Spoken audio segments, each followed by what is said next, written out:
Yes, the recording and transcription started. I got the pop-up.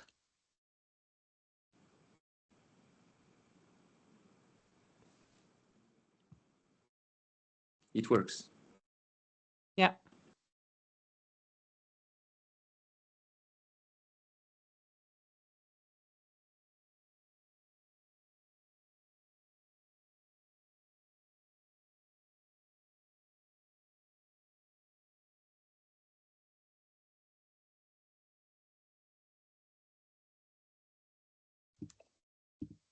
Can you see the PowerPoint? Yes, can you hear me well? Yes. Okay, good. Then let's start this presentation on the protection of the environment during warfare. I will try to briefly expose the different principles that relate to the protection of the environment. And for that, sorry. I will say a couple of general words about the different impact of the importance of the question. Sorry, I'm a bit confused. On the importance of the question and the difficulty of the questions. And you will see it's not an easy question to address because there are multiple forms of damages that are caused by warfare on the environment. And also because there are many different regimes that can apply to get together and that can regulate the protection of the environment in those circumstances. Of course, the first important regime is international humanitarian law, but there is another important regime, of course, it's environmental law, international environmental law. And but nobody really knows how international environmental law can work together with international humanitarian law. And you will see that there are, in certain circumstances, the two bodies of law compete together. There's a lot of discussion about whether environmental law can keep on applying during warfare. There is an agreed principle that yes, most of the norms keep on applying, but in reality, you will see it's much more complex than that. And I will try to articulate the main difficulties that the application of this regime alongside IHL creates. And then I'll say also a few words about the fact that there's a lot of discussion for the time being about the application of environmental law during warfare and also the international humanitarian law, because now we realize that wars have devastating consequences on the environment. It's a preoccupation for states, and so as you will see, and how what shows this preoccupation is the involvement of many different organizations at many different levels. So I'll say a few words about that. Then I will talk about the notion of the environment, how environment is defined, what it encompasses, and you will see that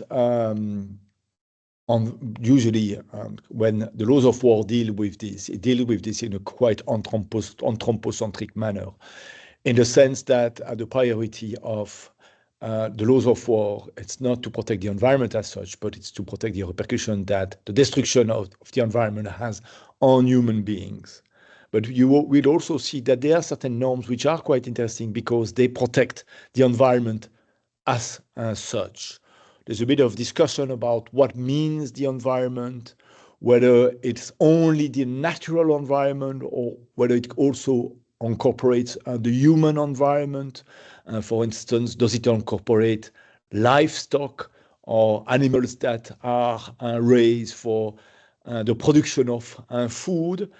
I think it's a bit of false debate, but still, this is a debate which has taken place and which keep on taking place.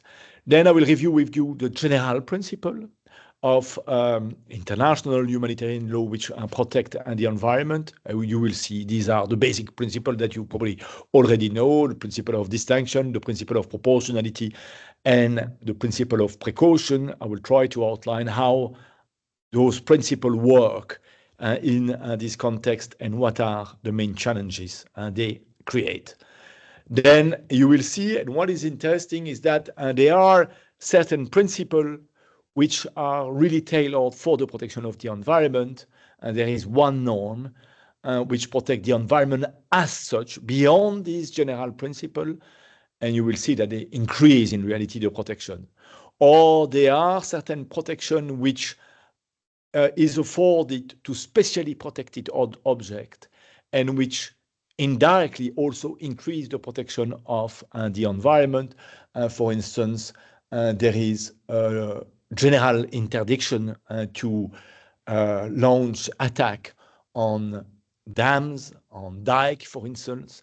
And of course, this is an important interdiction because the destruction of these objects can have significant repercussion on the environment. For instance, there is a general prohibition on attack against goods which are indispensable for the survival of the civilian population.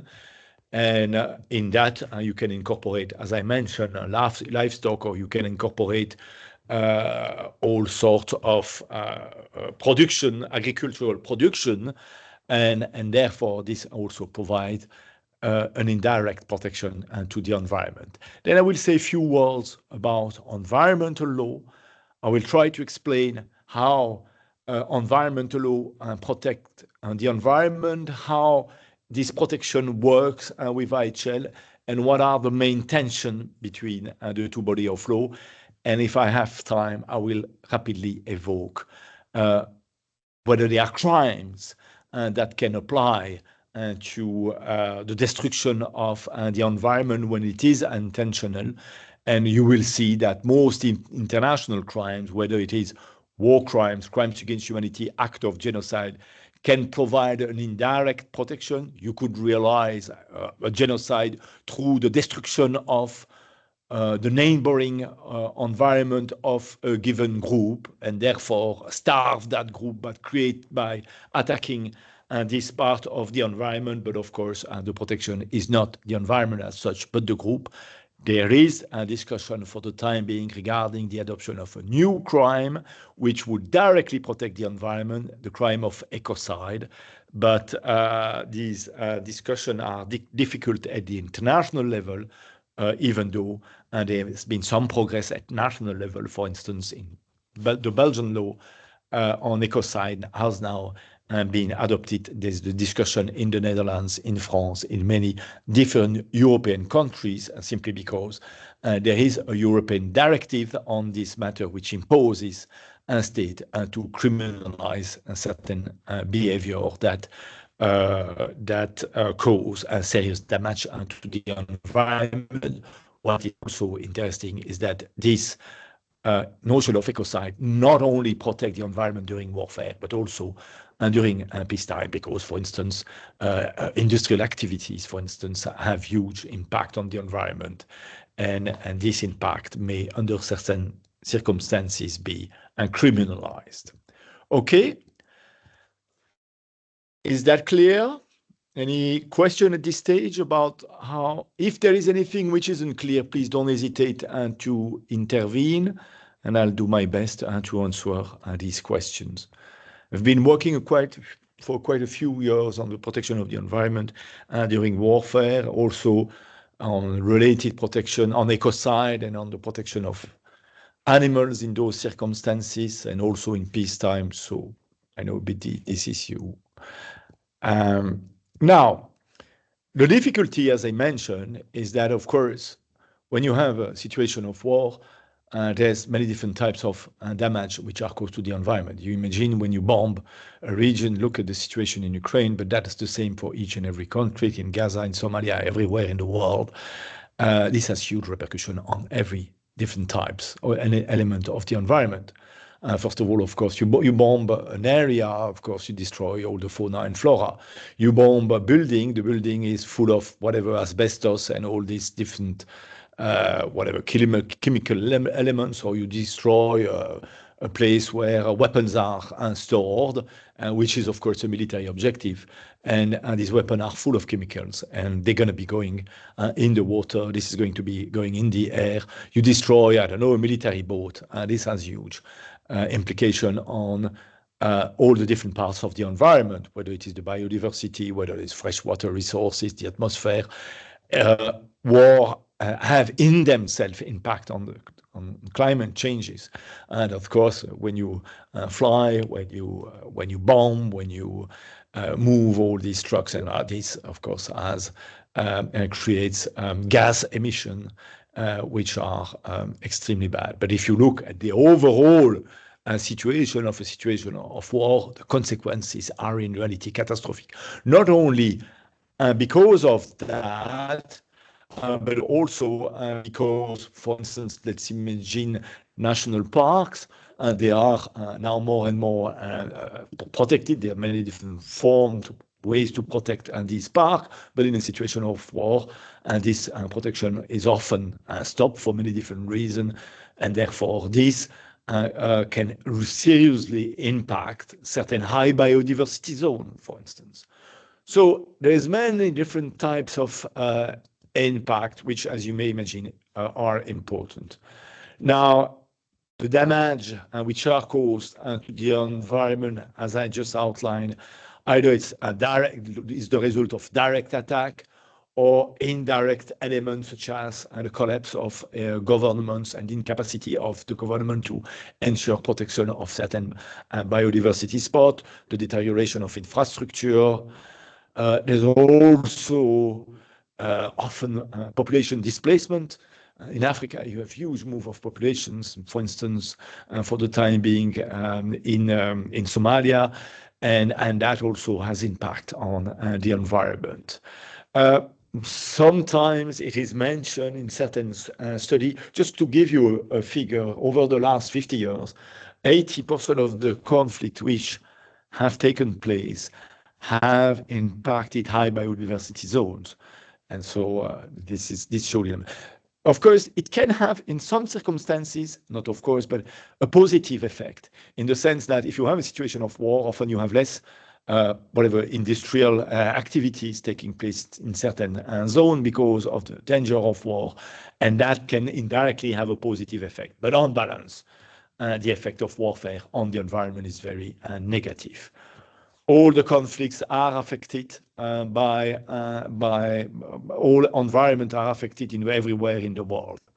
Now, it is complex, as I mentioned, because the fourth regime, which is going to regulate this entire impact, is first of all, of course, on international humanitarian law. You're going to be looking at the laws of war, which is going to regulate the situation. But as I mentioned, you need to look at other regimes. You need to look at international environmental law. It's not easy to see how it works with IHL. I will refer to that at the end, but you can look at the laws of the sea, of course, for the impact of warfare on the maritime environment. And there are certain principles which are also entering in human rights law.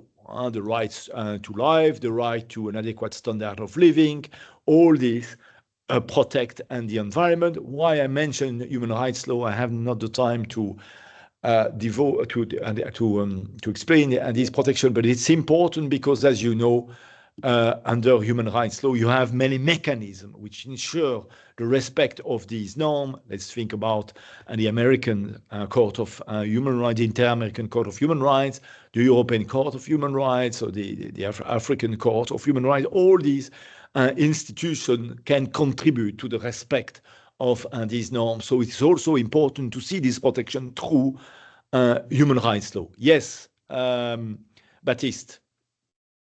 Yes, sorry, Professor. I have a question because you wrote right to an adequate standard of living, but do we speak about the the standard of living with an I, which is the living, or the fact to move, which is the living EA. I don't. No, it's a mistake. I don't. It's a living. It's a real question.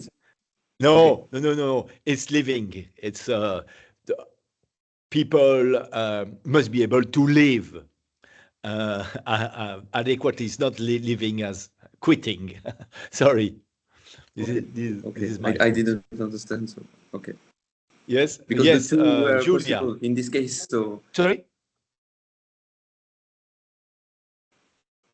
I said the two were possible. So that. Yes, no, but it's living. That's why I living. asked this question. No. It's good point, but it's living. Julia. So we have here A to E. Is there a hierarchy among these or no? Like they're in no particular order? Yeah, there's a form of hierarchy because, first of all, when you have a situation of war, the first body of law which is going to regulate at least the relationship between the ones who fight is international humanitarian law. But it's a good question. So in this, their relationship between the belligerent, you will look at humanitarian law. But not only humanitarian law, because environmental law will also keep on applying between these belligerent, but in a specific manner. For instance, and I will explain that later on, under environmental law, you have a duty of cooperation, which is mentioned in many different conventions. If you look at the the Biodiversity Convention or the Ramsar Convention, there's always this duty of cooperation. Of course, you can't expect belligerents to cooperate during warfare. So this is impacted by environmental law. But when you have a situation of warfare, civilians, for instance, are not implicated in the conflict. There's a lot of persons who are going to keep on living as they were living before the war, and therefore environmental law will still regulate their own activities which have nothing to do with war. So environmental law will keep on applying, and in that case, you cannot really talk about a hierarchy because it doesn't make sense. And I would say the same thing for the laws of war. Human rights law, this is a bit different. Because it's used cogents sometimes for human rights law. I would say that sometimes some norms of human rights law are use cogents norms, so maybe then they sort of take precedence. Yes, and the general principle also is that human rights law will keep on applying during warfare.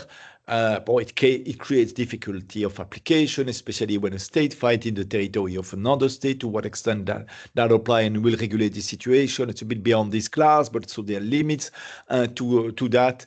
And also there can be a contradiction between IHL and human rights law. Simply, for instance, the right to life is not protected in the same manner when you are combating. So it's difficult to talk as such about hierarchy, I would say, but all these bodies of law will apply together. But of course, between belligerents, there's a focus on IHL. But IHL will be impacted by both human rights law and by both environmental law, if we are talking about conflict which are taking place at sea by the law of the sea. Now, it's a big thing, the protection of the environment, at least for international organizations. For states, I'm not sure about that, but there's been the ICJ, there's been discussions on as to what extent the usage of a nuclear weapon is compatible with the laws of war. There's been a response of the ICJ on this question. The ILC has appointed two special rapporteurs, and the ILC, the International Law Commission, has issued a principle on the protection of the environment in relation to armed conflict, which are interesting, which have been discussed with states. The International Committee of the Red Cross is discussing a lot this question, has issued guidelines on the protection of the environment. They are now discussing with states the question of protected areas and how to deal with this during warfare. There is UN bodies, there's many Security Council resolutions on this. Of course, the UNEP, which is the United Nations Environmental Programme, which has also issued a report on the protection of the environment in armed conflict, which is quite interesting. Now it's a bit, was in 2009, but still it's important. They're still working on this issue. So it's a preoccupation for many different international bodies. I mentioned this in passing because it shows that, and for state also, there is now a discussion on how to reinforce this protection in their own military manuals, simply because there is an understanding that that of course war has a huge impact on the environment, and it's the general preoccupation. As you know, of course, and this is also changing in many different parts of the world. I'm not sure that the US are now that committed to the protection of the environment, or even in Europe in peacetime. So I'm sure that when they are involved in armed conflict, they don't really care about that, even if they should. Now, let's say a few words about the notion of the environment, what it means. In fact, it means it's quite general. First of all, I just want to outline the fact that if you look at the main provision, and I will get back to this provision which protect the environment as such, they are all located in additional protocol 1. You know what is additional protocol 1. You've studied it, which has been adopted in 1977, which complement the Geneva Conventions. The 4 Geneva Conventions protect individuals, prisoners of war, civilians, persons who are wounded and sick. And in 1977, 2 protocols were adopted, one which apply in non-international armed conflict, additional protocol 2, and the other one which apply mainly in international armed conflict and in wars of national liberation. And it's there that you find not only rules which protect individuals, but which regulate how belligerents can fight. And in those rules, you can see 2 rules, Article 55 and Article 35, which are devoted in part to the protection of the environment. And they contain 2 very general principles. You have to remember that we are in 1977, and that at the time, certain conflict were impacting the environment, and so there was discussions in this regard, much more than in 1949, and this was not a preoccupation. But of course, after the war in Vietnam and the discussion by the US through the usage of the orange agent of the entire forest, of a huge part of the forest in Vietnam, which has caused not only significant death until now, in fact, but also completely destroy the biodiversity over there. And this was a priority. And it's also in this context that the UN Secretary General at the time in 1970 something talked about the notion of ecocide. Now, if you look at these 2 provisions, it's interesting to see that Article 55 is drafted in such a manner that the reality is the protection of the civilian population which is at stake. You destroy the environment, this will impact the civilian population, and therefore it is not as such a very, I would say, it's not based on an environmental law approach. But Article 55 only talk about the protection of the environment. So the protection of the environment it exists as such, independently of the repercussion that its destruction has on a civilian population. So, I don't know, you destroy, I don't know, a tree or something like that, or forest where there is no population around. Of course, it will always impact in a way or another the population, but there's no direct impact on the civilian population. And in that case, this provision will apply independently on the consequence on civilian. So why I'm mentioning this is also to show that in we were in 1977, these provisions are quite progressist in a way, in the sense that it goes beyond the simple anthropocentric approach that was usually seen at the time. The text talk about the natural environment. So the question has arisen as to what extent the human environment is also covered by the protection. So when we talk about the environment, we talk about everything that exists or occur naturally, the hydrosphere, the biosphere, the geosphere, the atmosphere, whatever. And the question has arisen, to what extent every element which are also product of human intervention, such as foodstuff, agricultural areas, drinking water, livestock, all these, are included into the definition of the environment, since the convention in 1977 was talking about the natural environment. But I would say that this was a word which was used in 1977, but the ambition was not to limit it to the natural environment, strictly speaking. It can also encompass things which are the result of human intervention, such as agricultural areas. So agricultural areas are clearly part of the environment, and this is the way it has been interpreted by the International Committee of the Red Cross in its own principle on the protection of the environment. So there's no doubt about that. So you will see when I will talk about these two important provisions, they refer to the term natural environment, but don't take that too restrictively. It is the environment in general, including the natural part and all the elements which are the result of human intervention, such as, for instance, livestock. Now, let's move on to the protection itself and to the general principle which apply to the protection of the environment. The first general principle is the principle of distinction. You remember this principle? Can somebody explain this principle? What does it mean? Somebody wants to take the floor? Yes, Baptiste?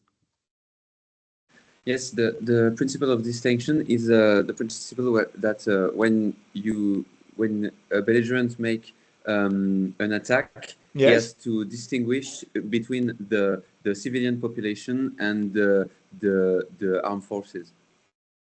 Yes, and with regard to objects, does it apply to objects also? To goods? Yes, it applies to military objectives. They have to only strike military objectives and no civilian objectives. Exactly. That's a very important principle. It's a basic principle, but it's a very important one, and it dictates, in fact, all the conduct of hostilities. When you're fighting, you can only, unfortunately, kill the armed forces of the adverse belligerent, whether it is an armed group or the armed forces of the state, regular or irregular armed forces.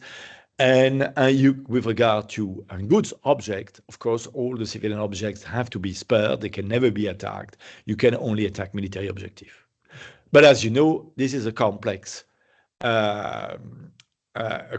issue. It's not easy to determine what is a military objective. Let's think of a school. A school, in principle, should never be targeted. School is there for kids, for their education, as by definition a civilian objective.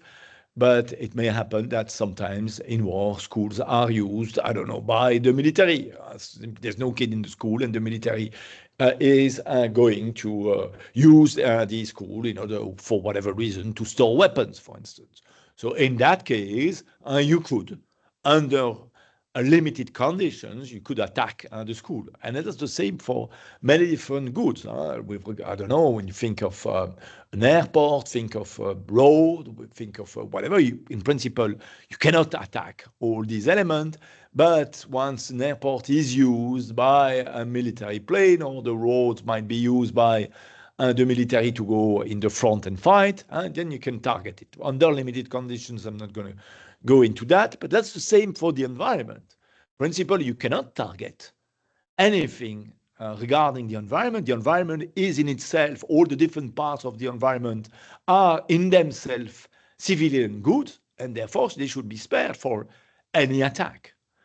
But of course, the problem is that, all these goods may under certain circumstances become military objective.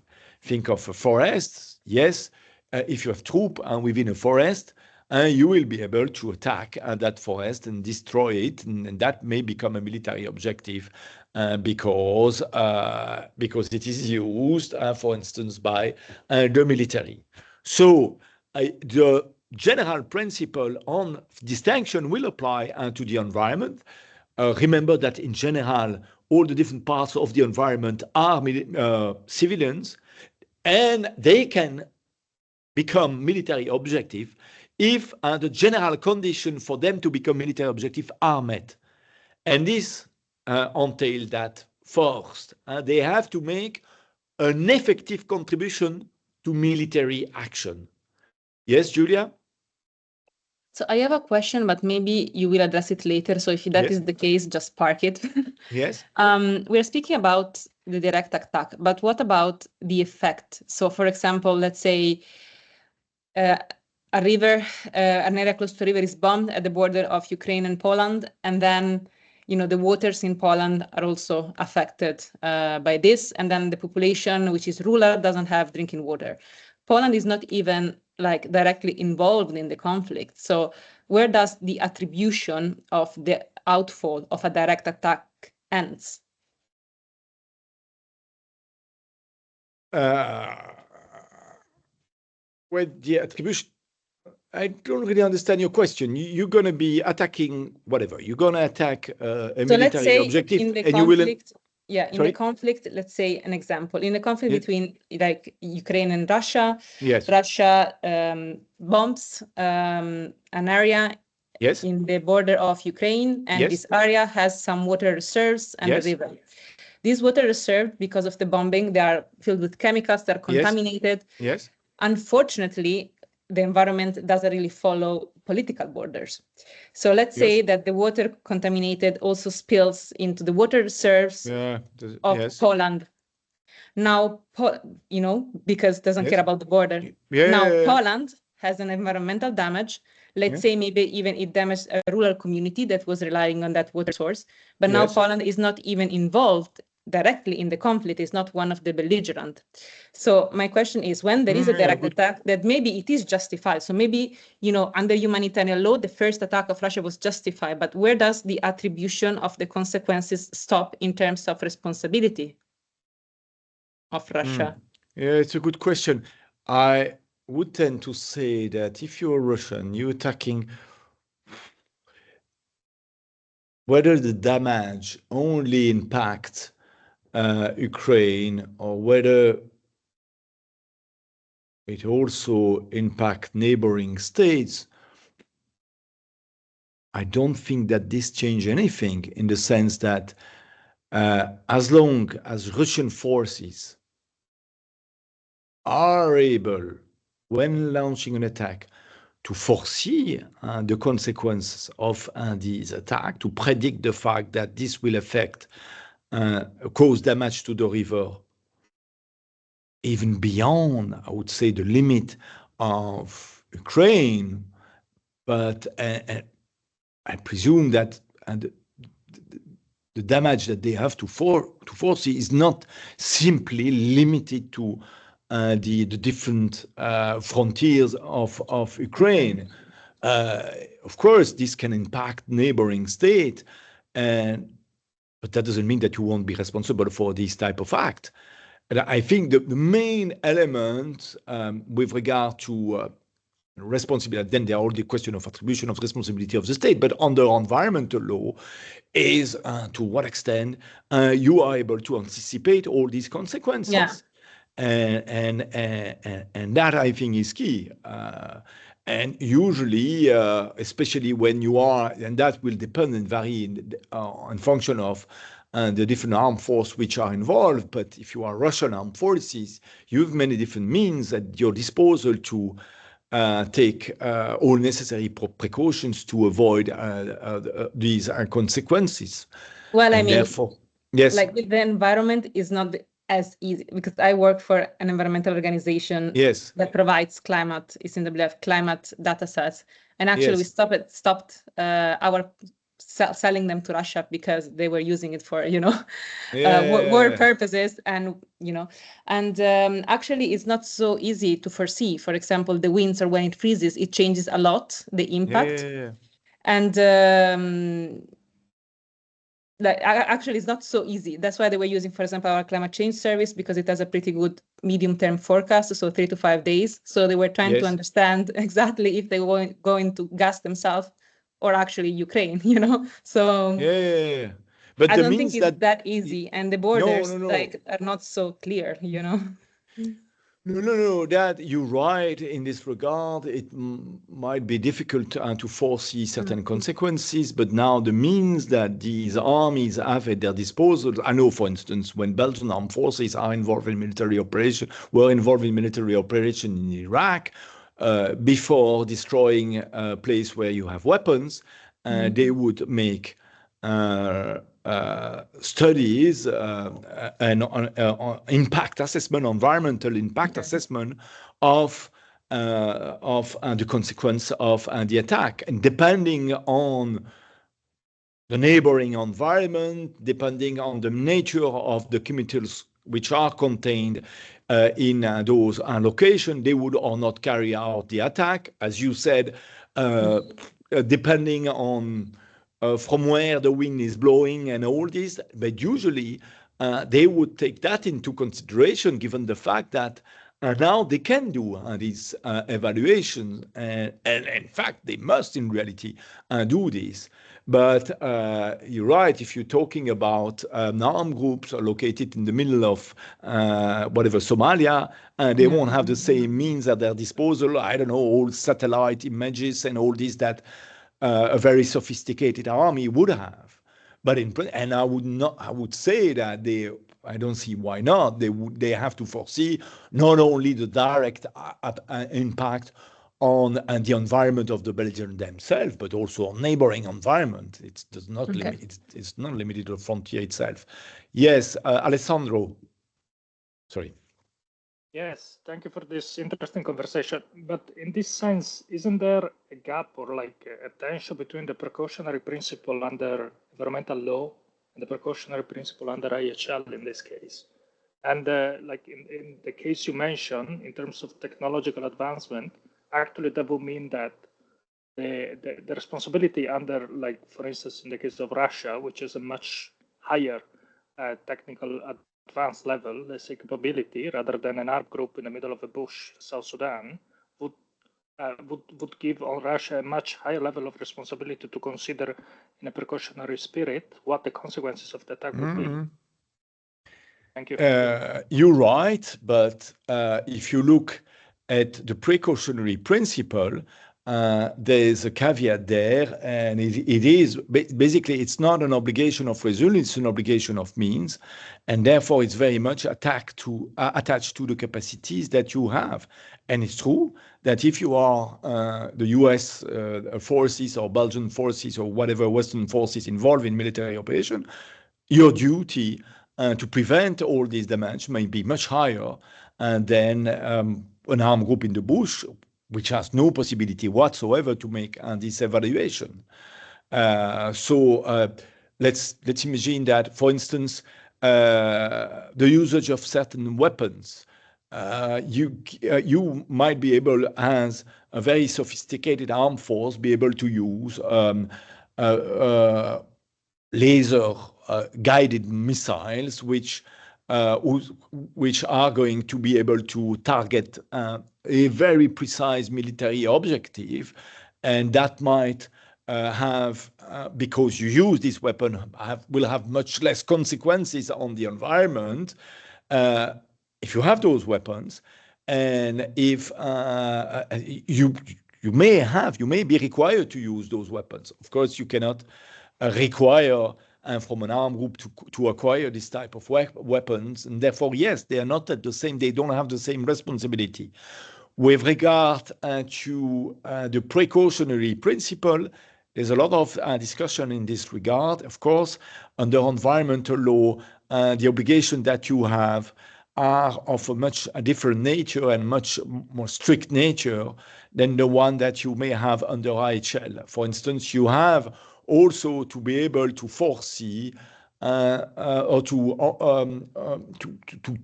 to take into account certain consequences of your activities, even if scientifically it is not absolutely certain that they will impact the environment. Under warfare, that might be very much problematic. There's been discussion on that, and if you look at the ICRC study on the question of the protection of the environment during warfare, they have tried to interpret the precautionary principle under IHL in light of environmental law, in light of the obligations that you have, that any state has under environmental law, in order to reinforce this protection. But that has created a lot of tension among states. But I'll get back to that in a minute. Now, with regard to the notion of a military objective, you can destroy part of the environment if they make an effective contribution to military action, owing to, not by nature. I would not say that by nature you can target the environment. By nature it is not a military objective, but by location, and I mentioned here a mountain pass, allowing military forces to move more quickly, owing to their purpose, the usage of foliage in the forests, can provide cover for military maneuvers, and in that case can be targeted, or by use a specific area of a forest in which troops are located. But the conventions says it must make an effective contribution, and the contribution must be directed towards the actual war-fighting capabilities of the adversary and not merely war-sustaining capabilities. What does that mean? For instance, you could say that the forest is used economically by the belligerent. They sell the product of the forest, and by selling the product of the forest, they make money, and with this money, they can buy weapons. That doesn't mean that because of that you can target the forest. Yes, the forest help the belligerent contribute to warfare by allowing this belligerent to buy the weapons, but that's not enough. The forest must be concretely used for in order to, as I mentioned, directly towards the actual war-fighting capabilities. A forest, for instance, which is used for military maneuvers. In that case, it can because that has a huge impact, of a direct impact on war-fighting capabilities, not an indirect impact. Okay, that's important. There's a second condition which is outlined: the destruction, capture, or neutralization of the good must provide a definite military advantage in the circumstances ruling at the time.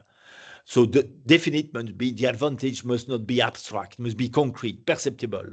The commander must have very clear information about this advantage. The commander must know very clearly that, for instance, these troops are located or will be passing by this forest.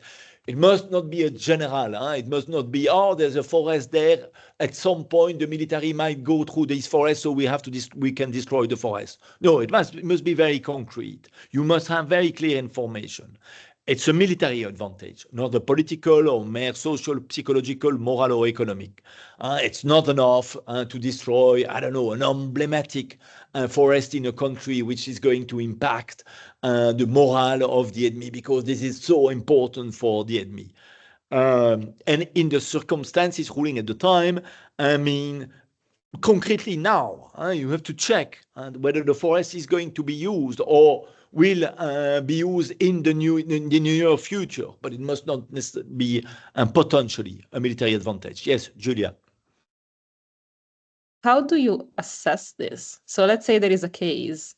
So you have to assess knowledge when making the decision. So the person will have to provide the intel, or like is someone else, like the offended party, having to do that? Like who I don't know. Well, that's a complex question of international criminal law, but it will be up to the prosecutor to demonstrate that the commander didn't act reasonably. Usually, the standard which is going to be taken into account is sort of an abstract standard, but whether a reasonable commander would have launched an attack in those circumstances. You are very right to say that, given the information that the commander had at the moment of the attack, not afterwards. So it's not an easy evaluation. Now, normally it's up to the prosecutor to prove. The prosecutor will have to show on the basis of the different concrete elements that, I don't know, whatever, the entire forest was destroyed while there was only one individual in the forest. I don't know any elements. And then the defense will try to prove the reverse. Now, the judges, in order to make this assessment, might invite the state of which these military depend to provide their assessment, because normally they're supposed to make the assessment. When the Belgian forces are involved in military operation, they have all these data, and usually they will preserve these data.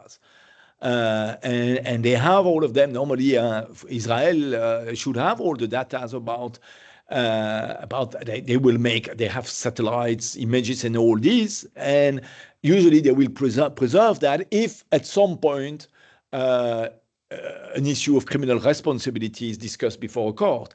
Now, to what extent the state will provide those data and will try to invoke some security consideration in order to avoid providing them, this is a complex issue, and that might create tension before. But under certain circumstances, they might be obliged to provide those data, and even if these data are not made known to the public. But that's a complex issue of international criminal law. But you're right in pointing out that this assessment is an a priori assessment. It's not an a posteriori assessment. Whether a commander would have launched an attack, given all the information that it had prior launching this attack. Now, there's another principle which is absolutely fundamental, which is the principle of proportionality. Can somebody explain briefly this principle? What does that mean?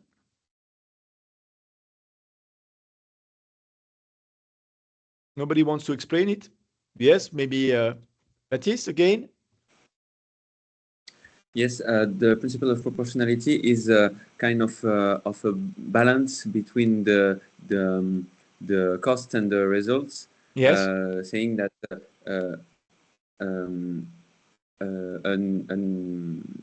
you can make harm. Sorry, you can harm civilian objectives if it produces enough results. Yes. Considering the conflict.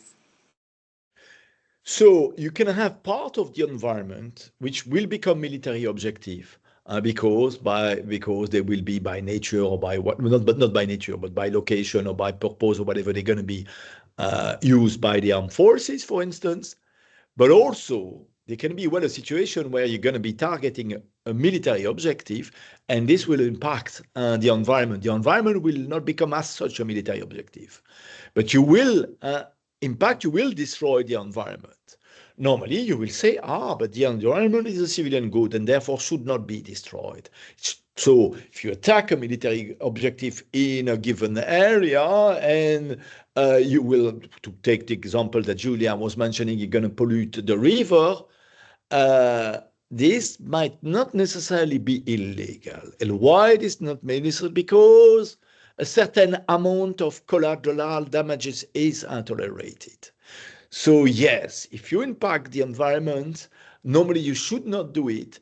But if the damage that you cause to the environment is not disproportionate in light of or in comparison to the advantage that you will gain from the attack, the attack won't be illegal. And this is simply because in war it's very difficult to predict everything.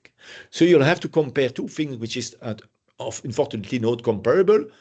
the military advantage of destroying these troops which are located near the river, but in fact, by destroying these troops, you will also impact the river, and therefore this will cause pollution and all this.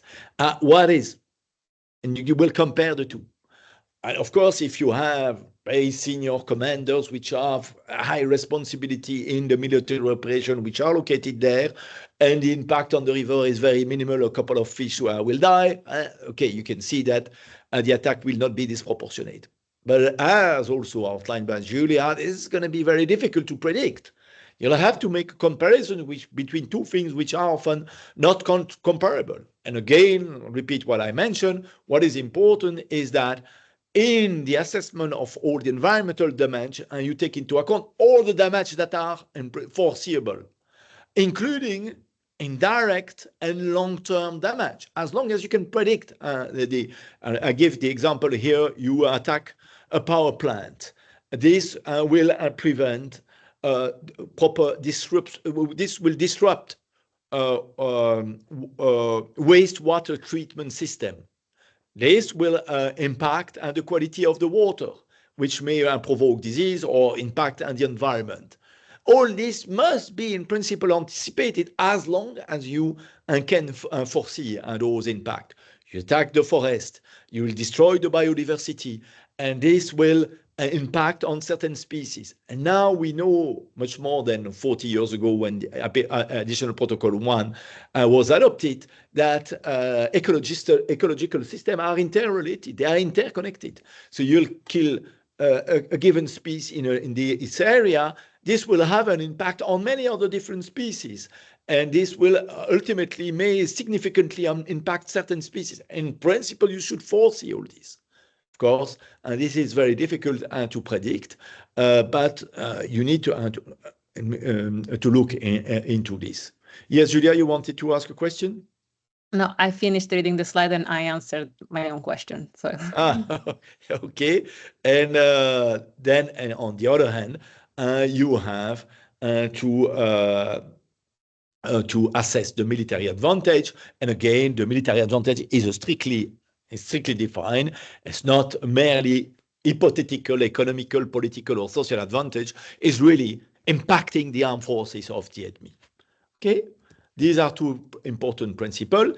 And then, in order to guarantee the respect of these principles, you have the famous principle of precaution, which, in fact, you have to take all the necessary precaution in order to make sure to distinguish between a military objective and a civilian objective, and in order to guarantee the respect of the principle of proportionality. And this entails many different things. The one who is carrying out the attack must, for instance, verify by appropriate means that the area targeted must use appropriate means. It is possible to make this assessment, to make proper impact assessment in order, as much as possible, to reduce any collateral damage.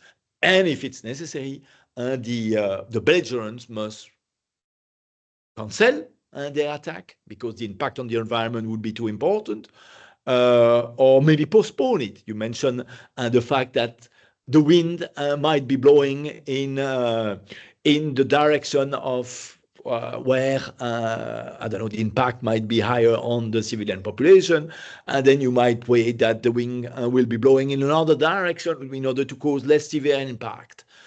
So that has to be assessed. It's important also that the one who is the object of an attack has also to take some measure of precaution. For instance, what is important, and it's very important with regard to protected areas.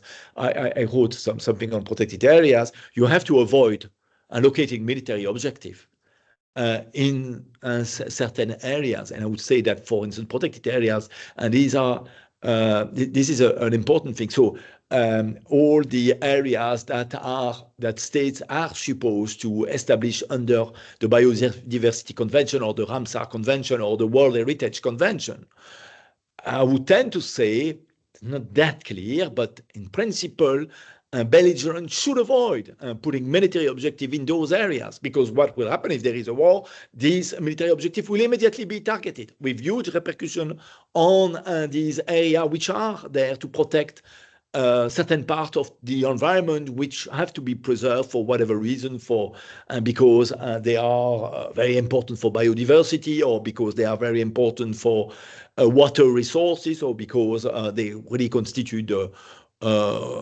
world heritage of mankind, for instance.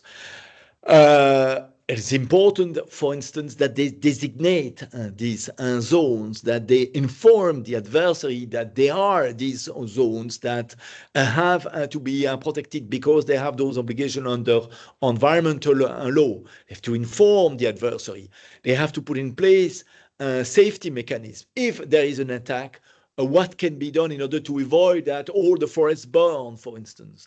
All these measures in principle needs to be taken, not only during warfare, but also in peacetime, if at some point a war take place, to avoid huge impact on the environment. Yes, Baptiste.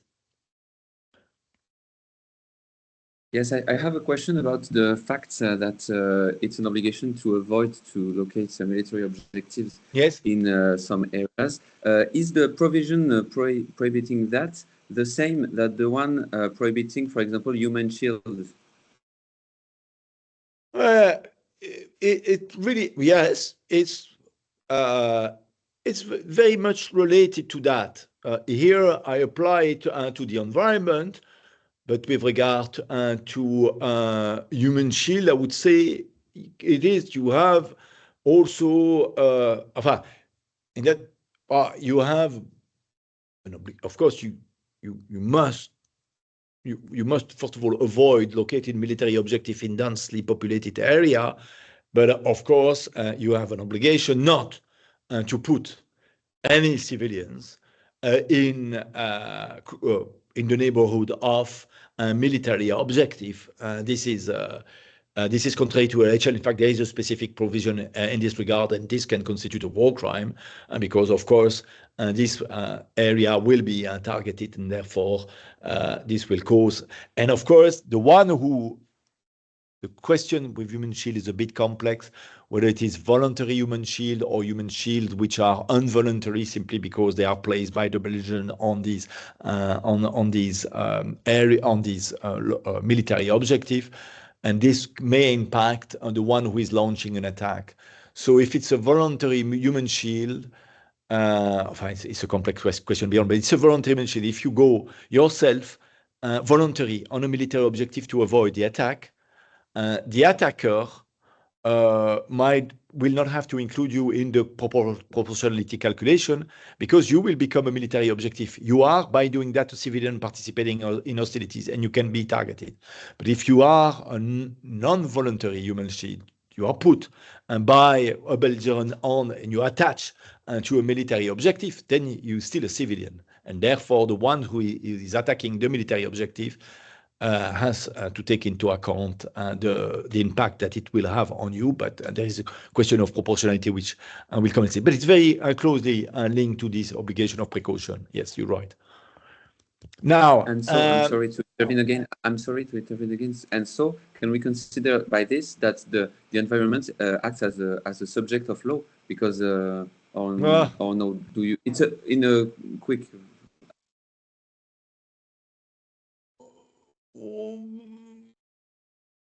In what sense you would say it's a subject of law as such?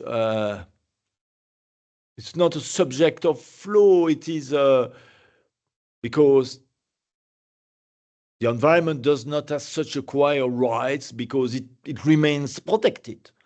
IHL is only a body of law which is going to protect the environment as it protects human being, or as it protect any whatever military objective. But that doesn't entail that as such. I don't see the relationship between the obligation of precaution and the question of the environment as a subject of law. I think it's a different question.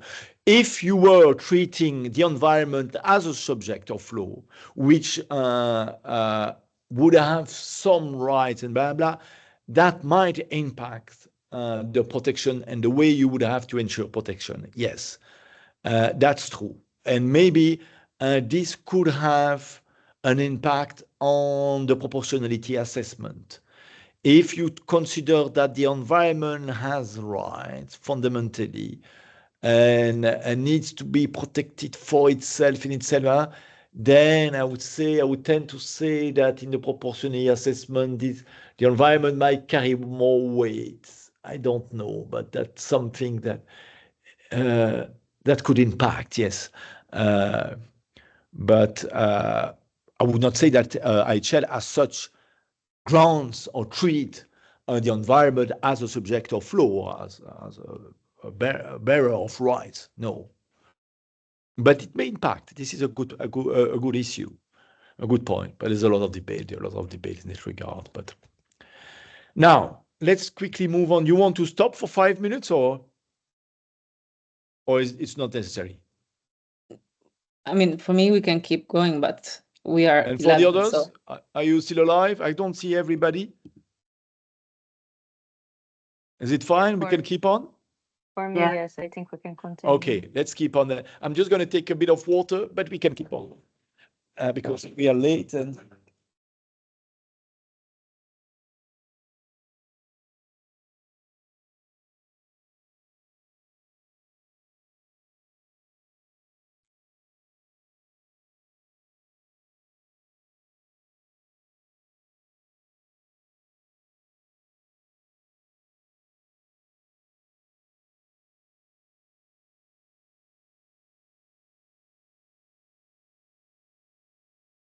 Now, there is another fundamental principle which do not apply to all goods, which protect the environment as such, which reinforces the protection of the environment.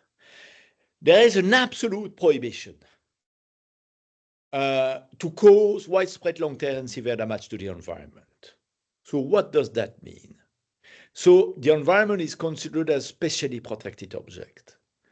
So in that case, if you are launching an attack and you're causing that type of damage, your attack will always be illegal. There is no need to make an assessment, a proportionality assessment whatsoever. You can never launch an attack which causes widespread long-term and severe damage to the environment. This is always forbidden. And this applies regardless of consideration of military necessity or proportionality. Of course, as you can imagine, what does it mean, widespread long-term and damage and severe damage to the environment? Yes, Julia?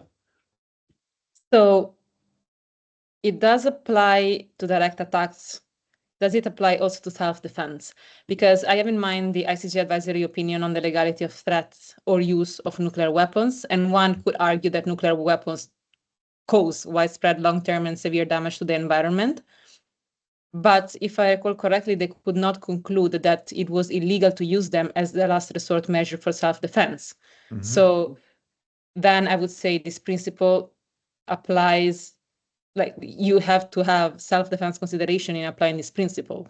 No, I would not say that. Yes, it's true. The court said this. It says, in principle, the usage of nuclear weapons is against or is violating a principle of distinction, principle of proportionality, and all this, by definition. And but the court said, in a very ambiguous manner and in a very controversial manner, that there might be circumstances where, if you are acting in self-defense, the usage of nuclear weapons might not be contrary to IHL. Didn't say that it was legal, didn't say that it was illegal. And it's true that it used consideration of self-defense to put into question, in fact, a fundamental principle of IHL. And this is a breach of the general principle in IHL, according to which consideration relating to the use of force should not impact on the application of IHL principle. So whether you are using force legally or whether you were using force illegally, legally in self-defense, illegally when you aggress another state, that in principle does not matter. Both of them are bound by IHL in the same manner.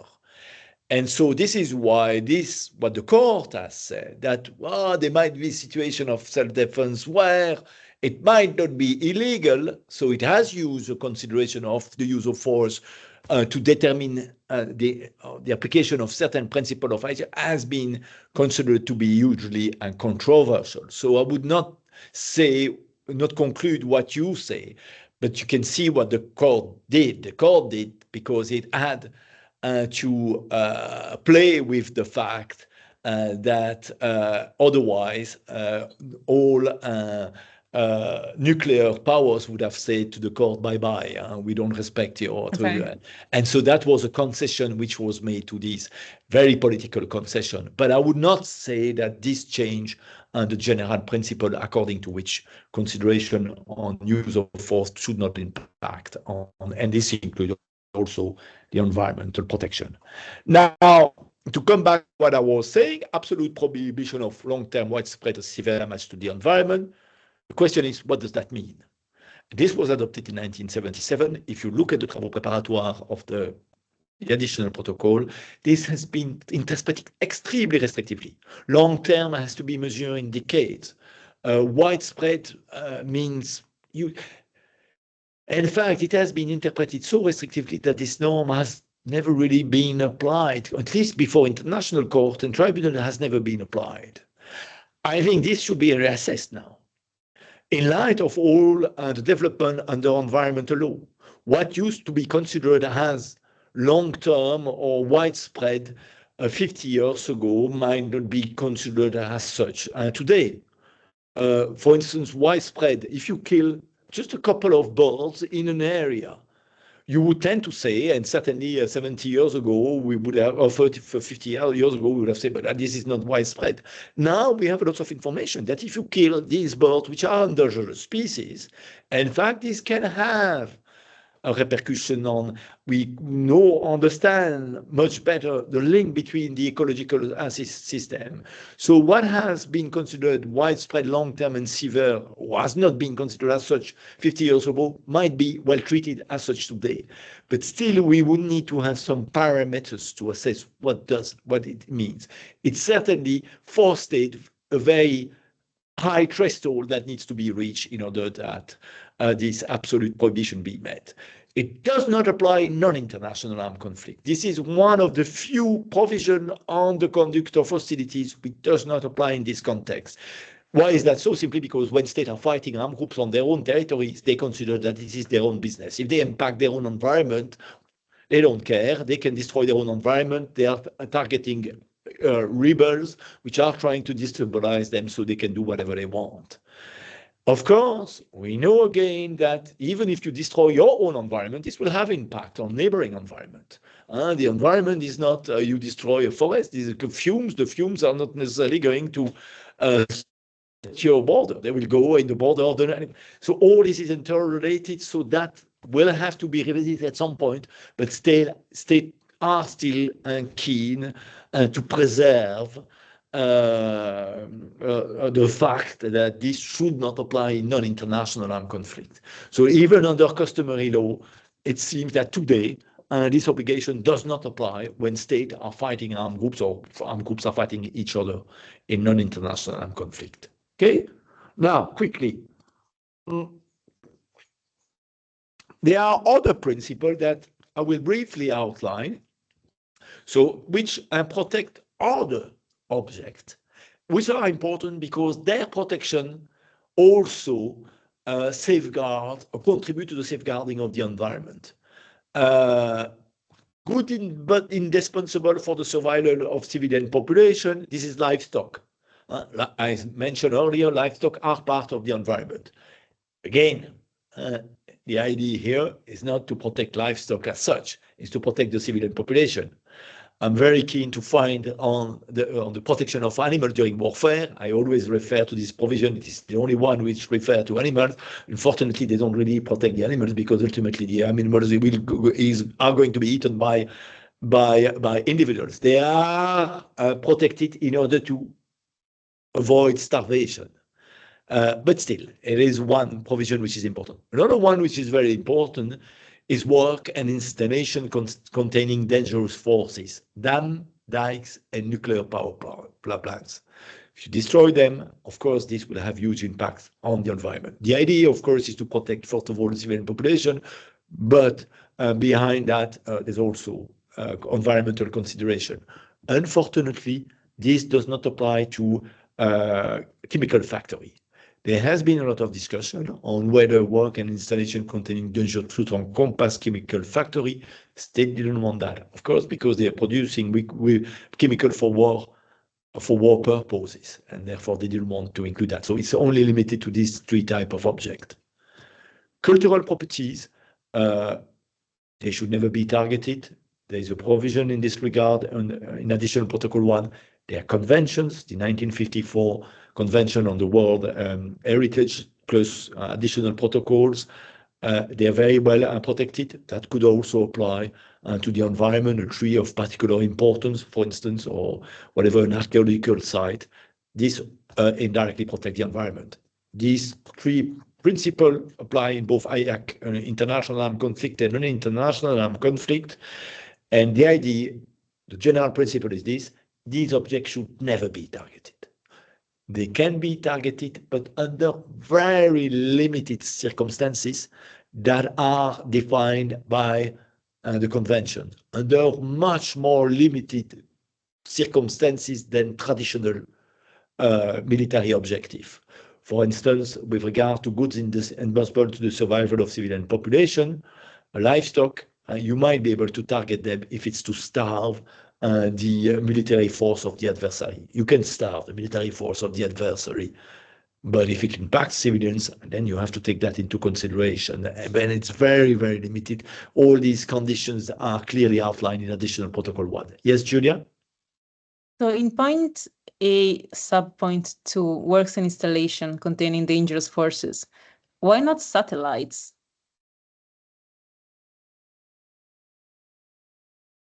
Why not satellites? Yeah, they are used. They could be a legitimate target because they can be used for, wartime purposes, and they can cause widespread damage. Yeah, because simply that was not envisaged in 1977. Okay. There are many works and installation which could potentially contain dangerous forces which had not been envisaged in 1977. This was adopted in 1977. So such satellite, that was not the case. Now you need, in fact, if you look at the travaux préparatoires, it's only limited to dam, dikes, and nuclear power plants. But this could be revisited at some point. But for that, you would need to modify the convention itself, and I don't think there is any willingness, for instance, to include a satellite into these objects.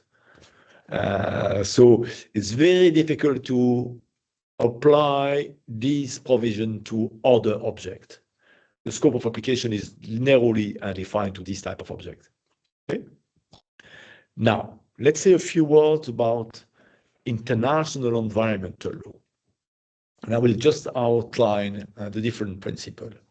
In reality, we have a project with my colleague Raphael at the University of Louvain on the application of environmental law during warfare, because, and the problem is this, I will explain you very concretely, but everybody say, okay, environmental law keep on applying. The ILC has said that and blah, blah, but nobody knows really how it applies. And what are the provisions of environmental law? And environmental law is a very complex body of law.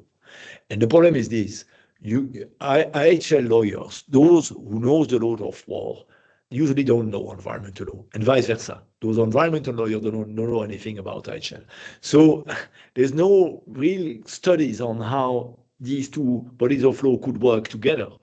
If you look at, for instance, human rights law, there's a lot of discussion as to what extent human rights law keep on applying during warfare and how human rights law can work with with international humanitarian law? Yes, because these are two very connected bodies of law, and usually human rights lawyers know IHL and vice versa. So there is a good connection between the two. That does not exist with regard to environmental law, and therefore there are still a lot of things to be said, a lot of things to be determined in this regard.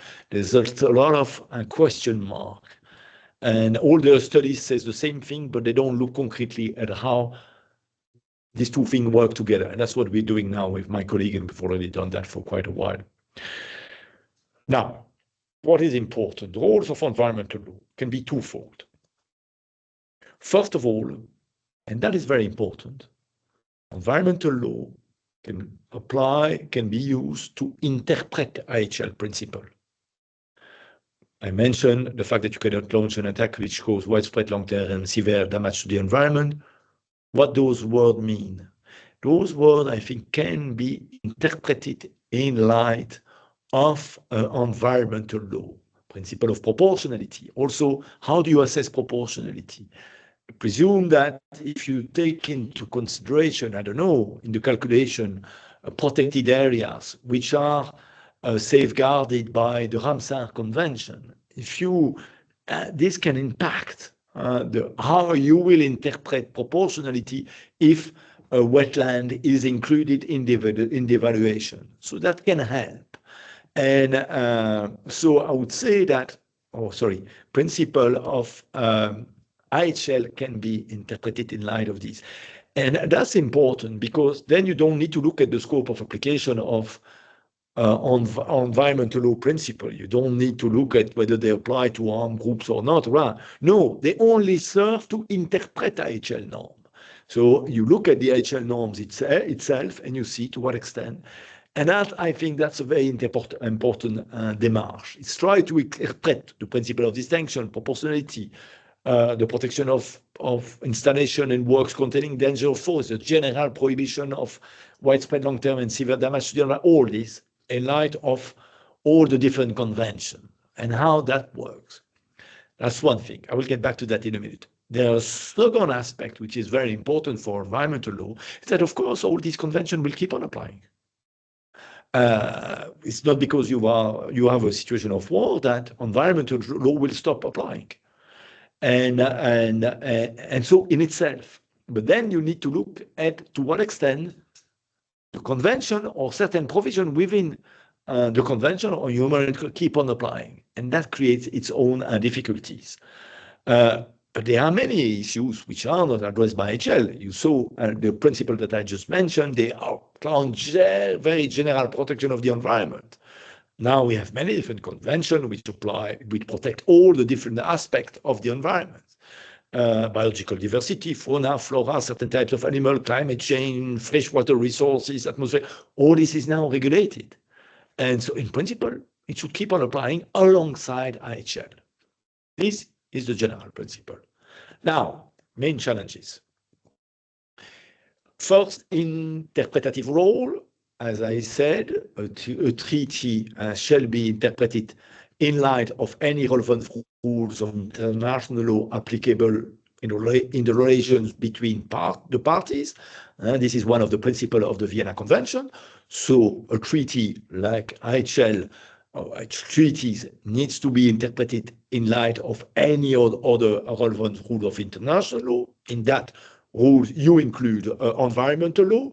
Now, what do you include in this? Can you take underlying environmental concern that you usually find in the preamble of certain European or certain convention regulating the environment? It's not very clear. What about soft law instruments? I have many different soft law instruments. Can you use them to interpret IHL? Not that clear. There's another problem, which is a quite complex problem, is that IHL conventions are widely ratified. You look at the Geneva Convention, they've been ratified by all states. The additional protocols have been ratified by 150 states, quite a lot of states. Can you use a convention of environmental law which has only been ratified by 50 states, or the convention which protect some dangerous product. How do you call them?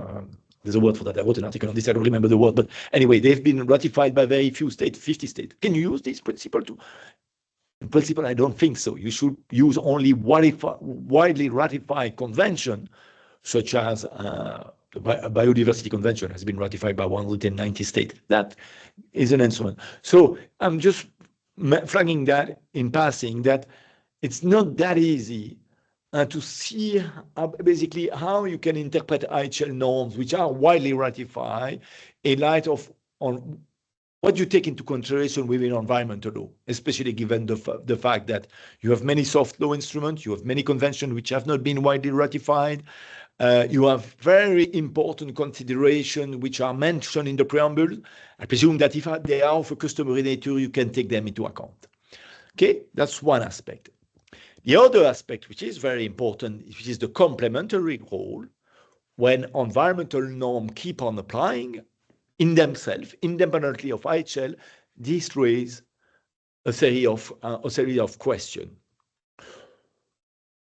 The traditional interpretation is this: you have a situation of war. When you have a situation of war, it's mainly IHL which apply, and after and before a war, all the other norms apply.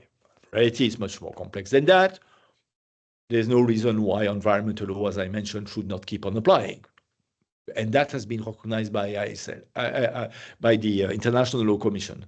So in principle, all instruments of environmental law will keep on applying. And you have to look at whether the state parties are party to this instrument. Okay? Now, this does not pose any problem in a non-international armed conflict. When a state is fighting an armed group on its own territory, and the state is bound by all these environmental norms and should keep on applying them, even if you have a non-international armed conflict. Now, if you have an international armed conflict, that may be a bit more problematic vis-à-vis the other belligerent. Vis-à-vis the other belligerent, of course, you have all the obligation of cooperation, good cooperation. Do you have to keep on applying them between the different belligerents? I presume that doesn't work. So that can be impacted by so I would say that the treaty in principle keep on applying, but you have to look between the belligerent and all the different provisions within the treaty to see to what extent they are impacted by warfare. And one type of provision which is usually impacted is the obligation of cooperation. Protected areas, for instance, a state is bound to protect certain areas. It goes into the territory of another state. Russia invade Ukraine. Ukraine has lots of obligations regarding protected areas within its own territory. Is Russia obliged to respect those provisions in the territory of a third state? It's not. And that's not that easy. It can create some problem of compatibility, and especially with regard to protected areas if military objectives are located in those military objectives. So between the belligerents, that can create frictions with IHL.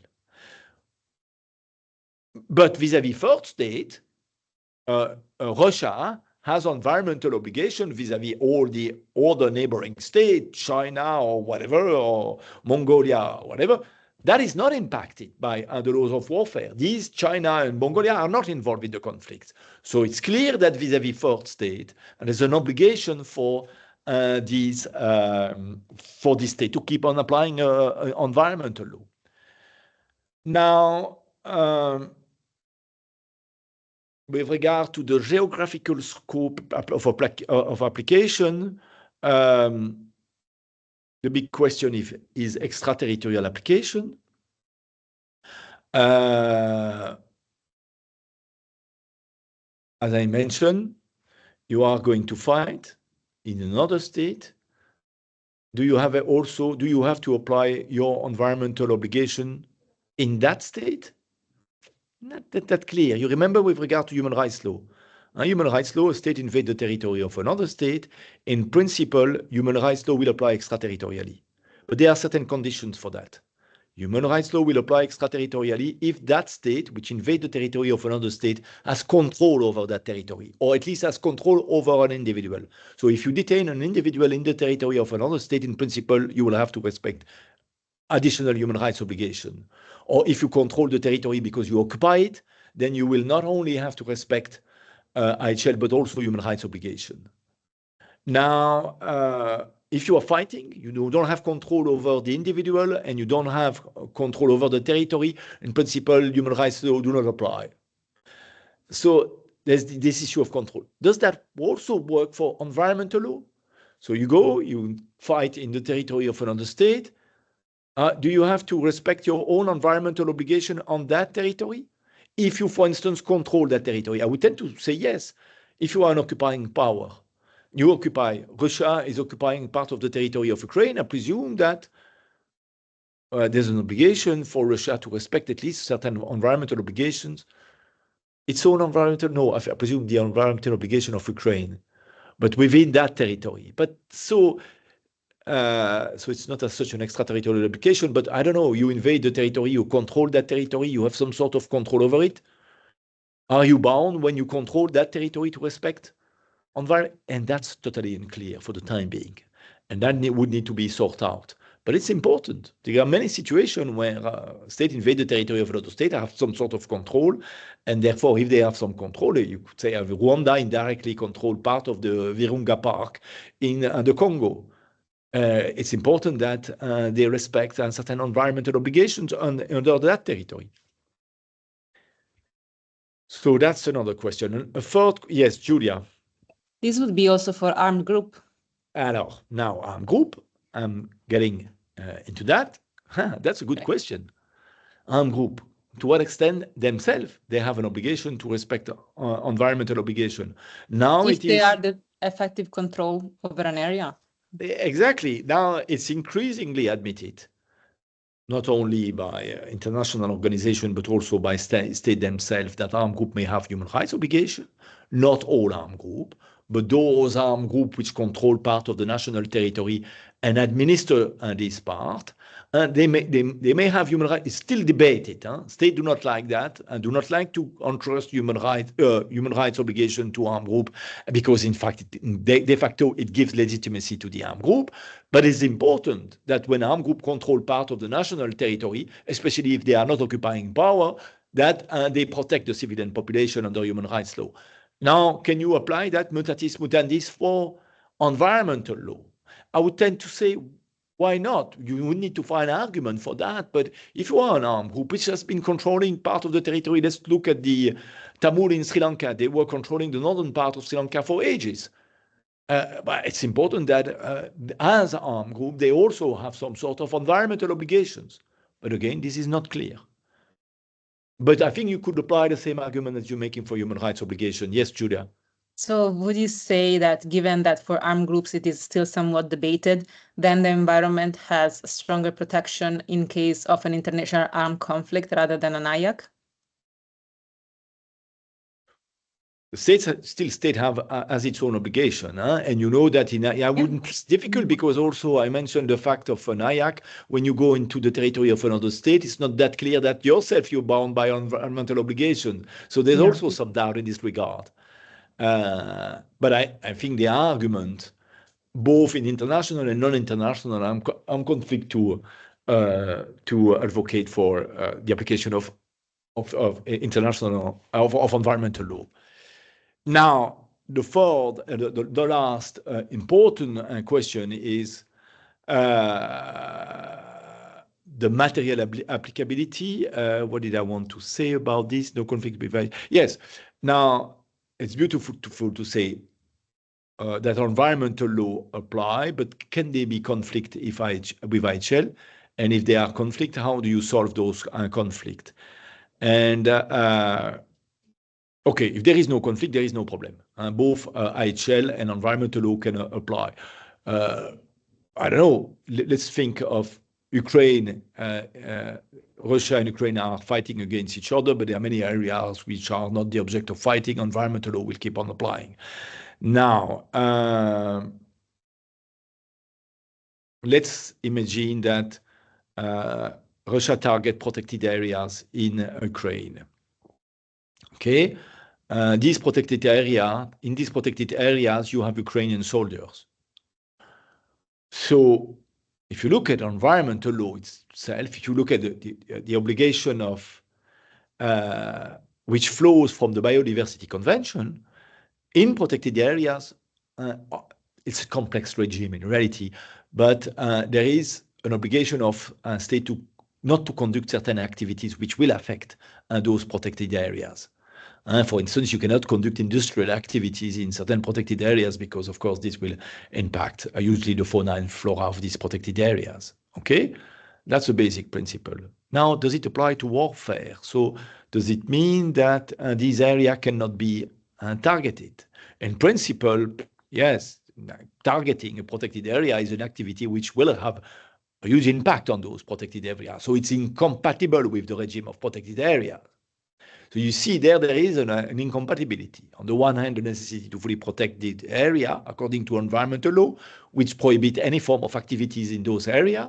And on the other hand, IHL, which allows you to destroy any type of military objective, even those which are located into protected area, as long as, of course, it is not disproportionate. So how do you reconcile the two? And that's not, again, very easy. I would tend to say that you could do it like this. You could say that, for instance, you will apply the principle of proportion. You can. You will not prevent state from launching an attack in those circumstances. Very difficult. They will say, no, they have to protect their sovereignty. Yes, they should be able to carry out the attack. But now you could say that, of course, the principle of proportionality will apply. You can target military objective in those areas, but you will have to look at the impact that it will have on this area. But now, if they are protected, I would say that environmental law can come into play by tainting the principle of proportionality. So in that sense, you will have to interpret very restrictively the principle of proportionality. So it means that, yes, okay, you can target military objective, but these must be very, very important military objective, given the fact that the impact, the damage that you will automatically cause on the environment will not be a simple damage. It will be a very important damage because these areas are protected by environmental law for a very direct environmental consideration. Okay?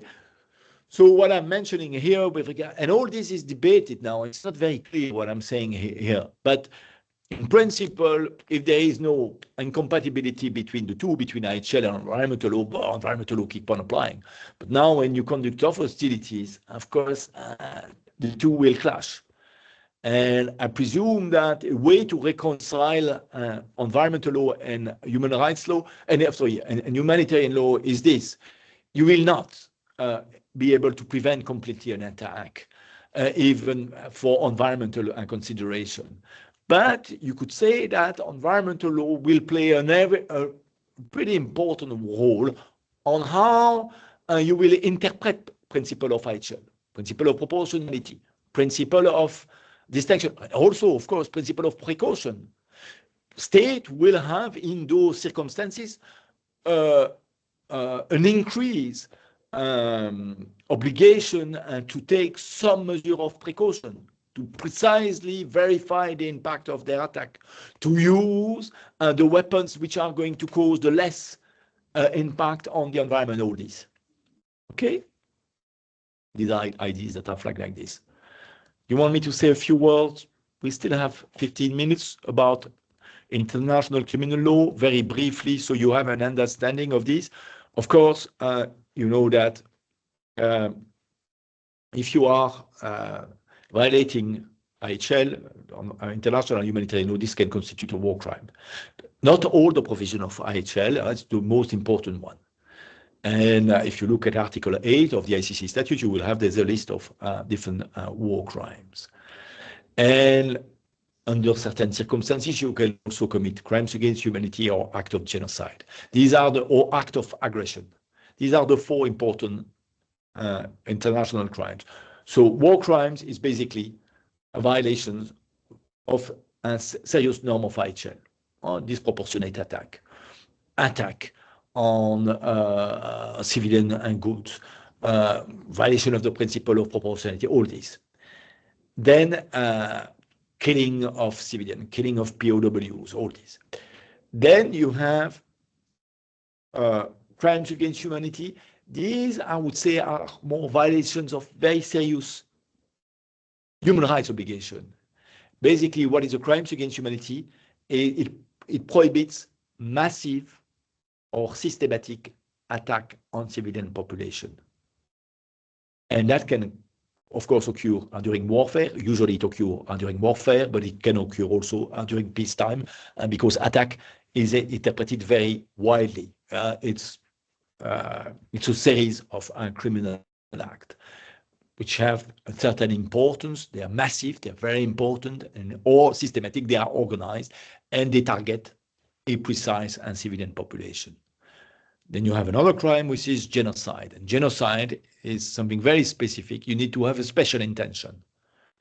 The intention to destroy in whole or in part a specific group, a racial, religious, ethnic, or national group. You need to have this special intention. And then the last crime, I just flag that in general, but you will understand where I'm aiming at in a second. And you have the crime of aggression. What is a crime of aggression? Is a violation of the laws which govern the use of force. In principle, state cannot use force in their different relations. You can never use force except in self-defense or except when it has been authorized by the UN Security Council. So if you use force in a certain way, in a certain grave way, then this is going to be considered as an act of aggression. You see, all these acts basically protect humans. Crimes against humanity protect the civilian population against massive or systematic attack. Aggression, it's prohibition of use of force, but it has nothing to do with the environment. Genocide is clearly to protect certain group of individuals which are the object of destruction. There might be war crime. War crime is a bit more open because there is a war crime which protects the environment. If you violate the principle according to which you cannot launch an attack which causes widespread long-term and severe damage to the environment, this is a war crime. But it's only a war crime in an international armed conflict. So I would tend to say that with regard to war crime, this is a bit different because, yes, there the environment is protected as such. But it's not completely protected as such because the war crime provision had a condition where in that case, the attack must also be disproportionate. So not only it should cause widespread and long-term severe damage to the environment, but also you will have to measure to what extent these damage are considered to be disproportionate in light of the environmental advantage that you will, or the military advantage that you will gain from the attack. So it's a bit anthropocentric also. It's not protecting completely the environment. You also have to measure that in light of the military advantage that you can gain. But still, the environment is protected by the protection of war crime, and this is only in an international armed conflict. If you have a non-international armed conflict, there is no such a protection. Now, with regard to crimes against humanity, you may say, but still, the environment could be indirectly protected. And that's true because you can attack a civilian population by destroying its own environment. You destroy the environment in which a civilian population is located, and in that way you impact the environment. You destroy all the livestock and all the agricultural area, and then ultimately all these people die. That's clearly can be clearly. But you see there, the idea is not to protect the environment as such. The idea is to protect the civilian population ultimately. So it's a very anthropocentric crime. You could say the same thing for a genocide. You can well commit a genocide by killing all the goods which are indispensable for the survival of this specific group.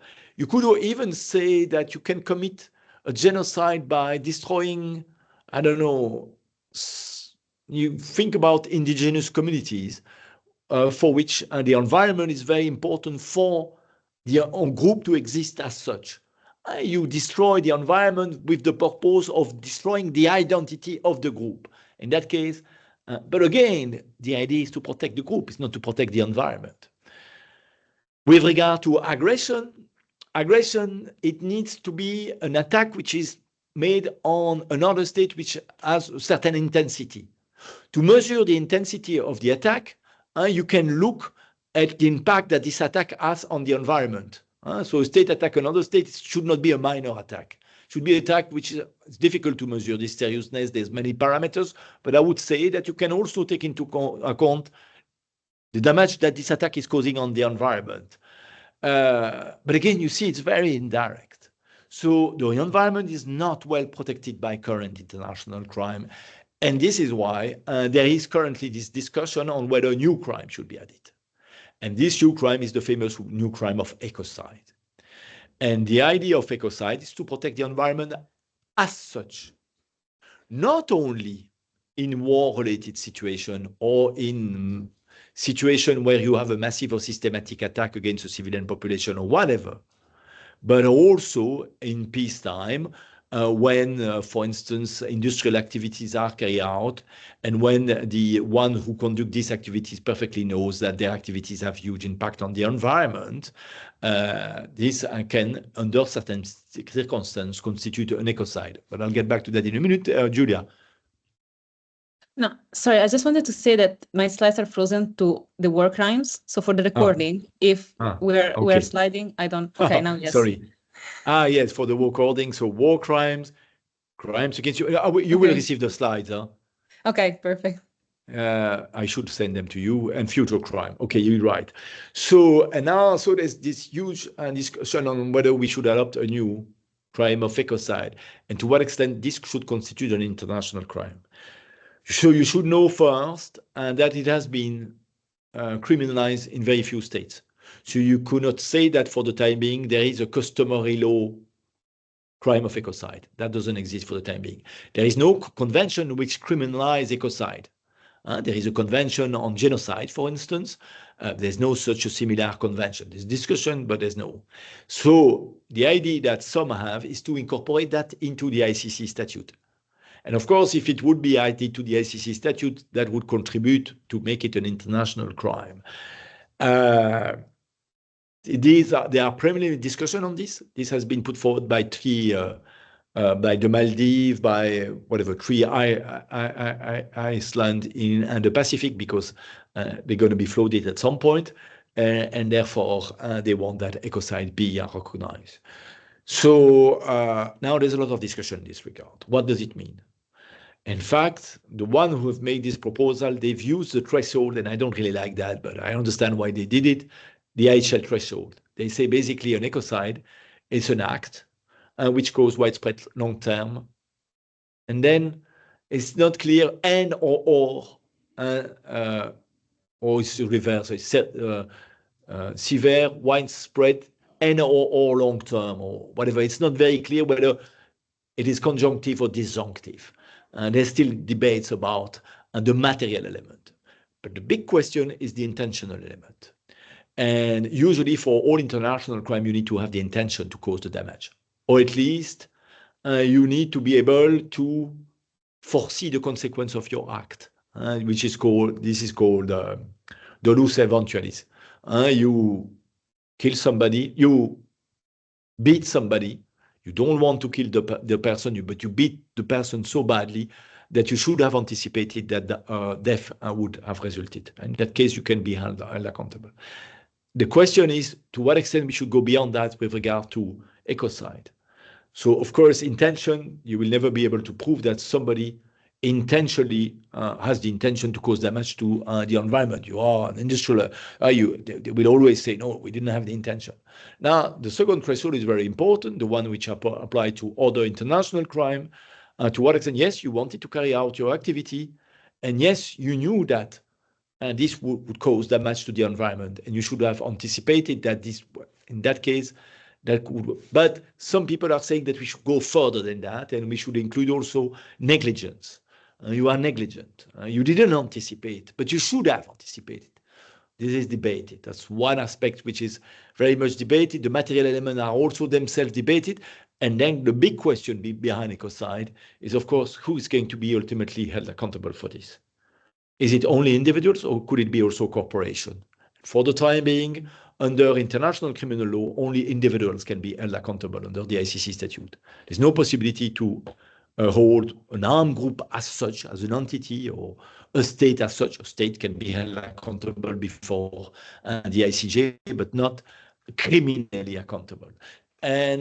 But for ecocide, of course, this is very important, because if you can hold a company as such accountable, then with regard to reparation, this can have a lot of implications. But that, for the time being, is not foreseen, especially if we include ecocide within the ICC statute. So that's another important debate. There are many other different debates on this, but yes, Julia. So the damage in this case for this crime would need to actually occur. Yes. Not like instigation, for example, to commit genocide. That's a good point. There's also discussion in this regard. Some want to make ecocide an endangered crimes. So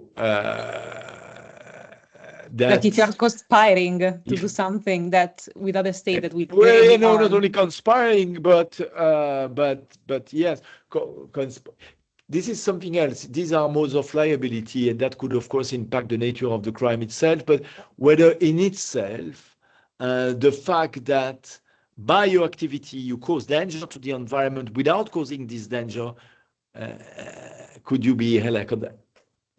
It has not been envisaged as such for the time being. You need to cause the damage. The provision which has been proposed to the ICC is, yes, you need to cause. But some are saying precisely that would be very important for the protection of the environment, that it is not only it has a name, but also an endangered offense. The simple fact that it may cause that damage. Now, of course, this can be related to certain modes of liability, but they have very limited impact. You have incitement to cause genocide, for instance. You incite somebody to cause a genocide. The only fact that you incite that person to cause a genocide could make you accountable without the genocide to occur. Okay? This is precisely the same thing that you are outlining for ecocide. Or you talk about conspiracy to commit genocide. That's the same thing. You agree to commit a genocide, you can be held accountable if it can be shown that you have agreed to commit this genocide, even if there is no such a genocide. But this type of inchoate offense only apply for genocide. If you look at instigation, instigation applies to all international crimes. It's very much close to incitation. But the difference between instigation and incitation is that instigation, the crime must be committed. And you must be able to prove that there is a connection between the instigation act and the crime itself. But all this is becoming a bit complex and beyond the call. My friend, any other question? I see that it's 7 o'clock. I can talk about whatever you want, because we started the session a bit late, but I think I had the time to at least outline the general principle on the protection of the environment. If you know, I didn't respond to all the questions because that I myself posed, because they are a bit unanswered. There's still a lot of things to be done in this regard. Yes, I see that Baptiste wants to say something. Yes, if you permit me to ask this question, I have of course. a very practical question for the exams. What are do you have special requirements for us during the exams? Oh, it's a good question. I'm not preparing this exam. I've not been involved very much in this regard. I'm just teaching a few classes in this, and so I'm a bit incapable of answering this question. But what I would propose is that you get in touch with my colleague who deals with all this. Yes, but it's about really your requirement when you will maybe be our teacher during the exam. During the exam as an examinator, because we had some elements, some general elements for your lessons. Yeah, I don't really know exactly how this.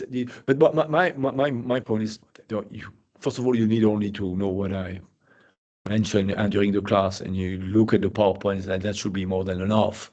I don't want you to know anything else. And what I want you to understand is all these general principle. I don't want you to know all the different details, the nitty-gritty details, but I want you to understand what generally means, the principle of proportionality applied to the environment. If you can explain generally that on the one hand you have the military advantage, you don't need to know necessarily the precise wording, but that you be able to explain in your own words what it means, the rationale of all this. That's the most important thing. But concretely, I don't know how your exam is taking place, what kind of exam you have, and I should know, but I'm teaching so many different courses. I'm teaching in Geneva, I'm teaching in Paris, I'm teaching in Utrecht, I'm teaching in Louvain, many different, and so I'm a bit, because I didn't teach much classes for you. How many classes did I teach? 3, no? I think 2 in this semester. I think the class, the exams, we have two sessions of 1.5 hour with every time one professor. So we have 2 examinators by each for each students, and they call us. So that's the way it functions. So that's, I had some. Yeah, but I don't know. To be honest, I don't know whether myself I'm involved in the exam. But if I'm involved in the exam, okay. I can tell you, I will only ask you very general question. I would ask you questions such as, can you explain me what are the constitutive elements of ecocide, and in general, what are the challenges they create? That's all. How the environment is protected as a civilian object? Is the environment civilian, or could it become a military objective? And if yes, under what condition? Can you explain me? And I want you to be able to explain generally that yes, it can be a military objective if blah blah blah blah blah. I don't know. Yes, these are general elements. But what I would prefer to do is that you get in touch. Maybe you could have a short session with the person who is in charge of the program to just explain you how the exam is going to take place. That has not been explained to you? Yes, it has been, and we already had exams for the first semester. So now we know how it works. But it was really a question about your special requirements. Yeah, but I don't think. But if you're saying that maybe you will not be an examiner, it's not. I'm not being. I don't think I will be an examiner. That's the thing. So, but at least I hope that you learn something with this class, that you have a general understanding of the protection of the environment. Just bear in mind that all these questions are very much debated, and they still raise a lot of questions. These are good topics to be studied in the future, especially the relationship between environmental law, international humanitarian law, and international criminal law. So I'm working myself a lot of it. I just wrote a post on to what extent we could apply ecocide to animal farming, and I'm very much keen on the protection of animals and how to increase their protection, because I really believe that what we are doing as humans and vis-a-vis animals is absolutely terrible, and therefore. But so it raises a lot of very interesting questions. If you are interested in the long term to study these, welcome. Julia. Yes. So you're still sharing the screen. I don't know if you're aware, because I'm seeing myself like in three tasks. Oh, yes, sorry. Yes, I should put that. Yes. So first you said you would, but again, I would ask you, like, for everyone, not just for myself, but to please share the slides so we can study them. I will do that right now. I'll send that to Bernard, yes. But perfect. But actually, you can just reply to the email Baptiste sent for the meeting. So we're all in copy. Okay, I'll do that right now. Okay, perfect.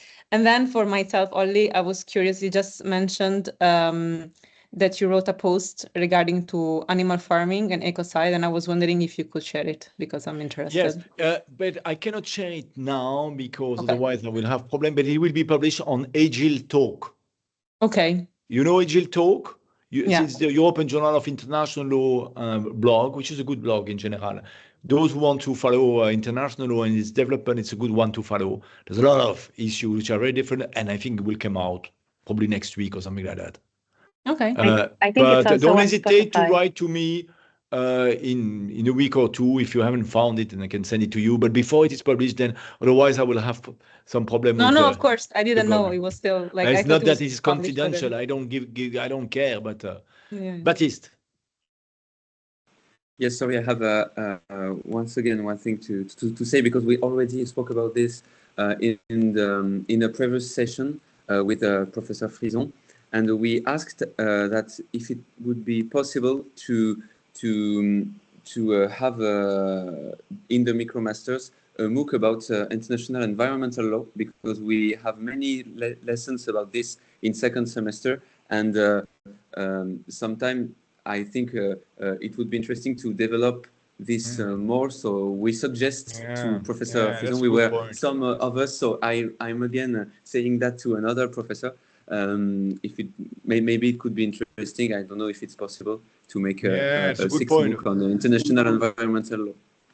Yeah, Frison is a better professor than me on this. I'm not an environmental lawyer. I'm just studying certain aspects of the environment for the purpose of the laws of warfare. And every time I have to study something, I'm completely lost, because there's so many different conventions that I know nothing about. And so it's quite complex. I know the general principle. I have studied them in the past, but still, I wrote something on protected areas and on the usage of toxic and chemical substances and all this, but and I looked at environmental law. But good point well taken. I will mention that to my colleague Raphael, who is in charge of the MOOC, and see to what extent this could be developed in the future. I wish you good luck. Don't be too stressed about the exam. Thank you for your time, and I'll share the PowerPoint in a minute. Thanks a lot. Have a nice weekend. You too. Thank Bye. you. Goodbye.